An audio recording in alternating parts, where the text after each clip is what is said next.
जनाब, आप यहूदियों पर भरोसा कैसे कर सकते हो? इस दुनिया में और भी बहुत लोग हैं। आपने कैसे इन इजरायलियों को हमारी पाक जमीन पाकिस्तान में बुला लिया है? और तब एक हट्टा कट्टा लेफ्टिनेंट जनरल जिसका की नाम था खालिद महमूद आरिफ कहता है, तेरी जबान कुछ ज्यादा ही नहीं चल रही, जितनी औकात है तुम्हारी उतना ही बोलो। अब हमारे पास कोई चारा ही नहीं है। तुम्हें लगता है हमारी इन सोवियत मशीनों को कोई इतने सस्ते में ठीक कर पाएगा? तो ये ISI का FIO ऑफिसर जिसका की नाम था फारूक रहमान एकदम चुप करके बैठ जाता है। बात है 70 के आद की, जब पाकिस्तान के सोवियत मेड कई मिलिट्री इक्विपमेंट सालों से रिपेयर की हालत में थे और भारत से जंग के बाद इनका और बुरा हाल हो चला था। कई देशों से बात करने के बाद भी इन हथियारों को कोई सही दाम में ठीक नहीं कर पा रहा था और जंग के बाद पाकिस्तान में पैसे की तब बहुत तंगी हो गई थी। न चाहते हुए भी फिर पाकिस्तानी आर्मी के टॉप जनरल फैसला लेते हैं, क्यों ना एक बार इजरायली इंजीनियर्स से पूछा जाए, क्योंकि उस समय इजरायलियों के बारे में ये बात काफी मशहूर थी कि सोवियत इक्विपमेंट को इनके अलावा कोई कम दाम में रिपेयर नहीं कर सकता। खैर, इतने साल वेट करने के बाद वो ये कदम उठा ही लेते हैं और एक इजरायली कंपनी को पाकिस्तान आने का न्योता दिया जाता है। तो एक शाम एक जहाज पाकिस्तान की राजधानी इस्लामाबाद में रुकता है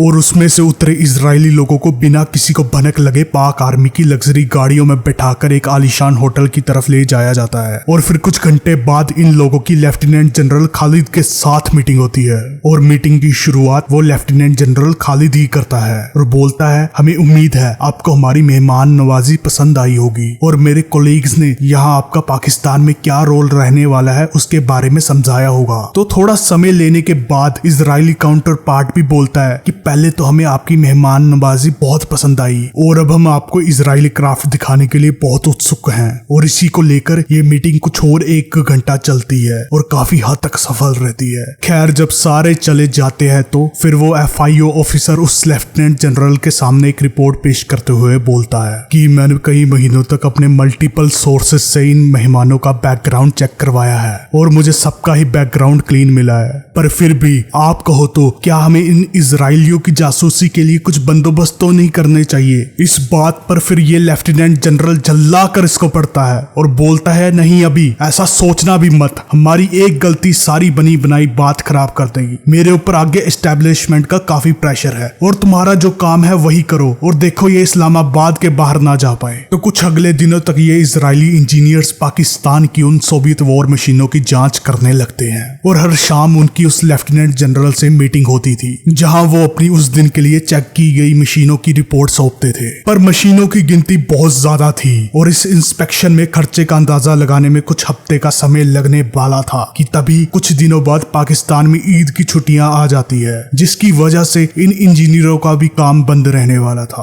तो उनमें से ही एक इजरायली इंजीनियर अपने बाकी साथियों को बोलता है, हमें यहाँ पर काम करते हुए कितने दिन हो चुके हैं, क्यों ना हमें इन छुट्टियों में कहीं घूमने निकल जाना चाहिए। और उसी दिन वो इंजीनियर्स वहाँ एक लोकल बस में बैठकर इस्लामाबाद के पास ही एक हिल स्टेशन के लिए निकल जाते हैं। पर बात ऐसी होती है कि कुछ किलोमीटर चलने के बाद वो बस रास्ते में ही खराब हो जाती है और कई देर इंतजार करने के बाद वो सोचते हैं कि बस ठीक होने में इतना समय लग रहा है, क्यों ना हमें आसपास की ही जगह घूम लेनी चाहिए। खैर, जहां बस खराब हुई थी उस जगह का नाम था कहूता और बस से उतर ये इजरायली वहां की नेचुरल ब्यूटी से बड़ा खुश होते हैं और तुरंत अपने कैमरे निकाल फोटोज खींचने लगते हैं। फिर उनमें से 2 इंजीनियर अलग होकर वहां हाइकिंग करने लग जाते हैं और एक चोटी पर पहुंच वो भी वहां फोटो खींचने लगते हैं। साथ ही यादगीर के तौर पर वहां के पत्थर और मिट्टी अपने अलग से बैग में डाल लेते हैं। फिर जब वे वहां से अपने होटल में वापिस जाते हैं तो ISI के उसी FIO ऑफिसर को शक सा होता है और वो उनके होटल में जाकर तहकीकात शुरू कर देता है। और जब वो उन इजरायलियों से खींची गई फोटोज का रोल मांगता है तो उसके मुंह का रंग ही उड़ जाता है। वो पूछता है कि तुम इस्लामाबाद से बाहर कैसे गए, ये तो तुम्हारे प्रोटोकॉल में ही नहीं था। तो उनमें से एक इंजीनियर कहता है, पर वो हिल स्टेशन तो इस्लामाबाद के एरिया में ही आता है। फिर वो बिना कुछ कहे उन फोटोज को उस इजरायली से जब्त कर लेता है और जल्दी इस पूरी बात की खबर उस लेफ्टिनेंट जनरल को सुना देता है। अब इस बात का सुन जनरल के नीचे की जमीन हिल जाती है और वो उस FIO ऑफिसर को झिड़कता है और बोलता है, तुम्हारी देख रेख में ऐसा हुआ कैसे? वो इस्लामाबाद से कैसे बाहर निकले? अब असल बात ये थी कि इस जनरल ने बड़ी ही मुश्किल से अपने गुट के बाकी फौजी जनरलों को मनाया था, क्योंकि जितना भी पैसा ये इजरायली बचाते वो सब इनकी ही जेब में जाने वाला था। पर बात ये नहीं थी, उन फोटोज को वो FIO ऑफिसर ठीक से समझ नहीं पाया था, जो कि इस जनरल ने एक बार में ही देखते हुए ने पहचान लिया था कि ये फोटो कहूता से ली गई है। और कहूता कोई ऐसी वैसी जगह नहीं थी, ये वो जगह थी यहाँ पाकिस्तान की मुस्लिम उम्मा के खलीफा बनने की तैयारी चल रही थी। और अगर ये बात किसी और को पता चलती तो उसके लिए बड़ी मुसीबत पैदा हो सकती थी। तो इसने बिना किसी को कुछ कहे तुरंत ही इनको इजराइल भिजवाने का इंतजाम करवाया और अगली फ्लाइट से इनको पाकिस्तान से निकलवा दिया। बात ये थी कि जो ये इजरायली पाकिस्तान आए थे उनमें से कुछ मोसाद के ऑफिसर्स थे और कहूता वो जगह थी जहां पाकिस्तान का एकमात्र सपना उनका पहला न्यूक्लियर बॉम्ब बनाने की कोशिश चल रही थी। और वहां उन इंजीनियरों का बस में जाना, उस बस का एक जगह आकर खराब होना, उनका बस से बाहर निकलकर फोटोज लेना, वहां की मिट्टी पत्थर के सैंपल लेना मोसाद के एक बड़े ऑपरेशन का पार्ट था जिसका गोल ये था कि वो पाकिस्तान की न्यूक्लियर एनरिचमेंट पर इंटेलिजेंस गैदर कर सके। और इजराइल पहुंचने के बाद उनमें से एक मोसाद ऑफिसर पाकिस्तान से मिले सैंपल्स और स्ट्रेटेजिक फोटोज को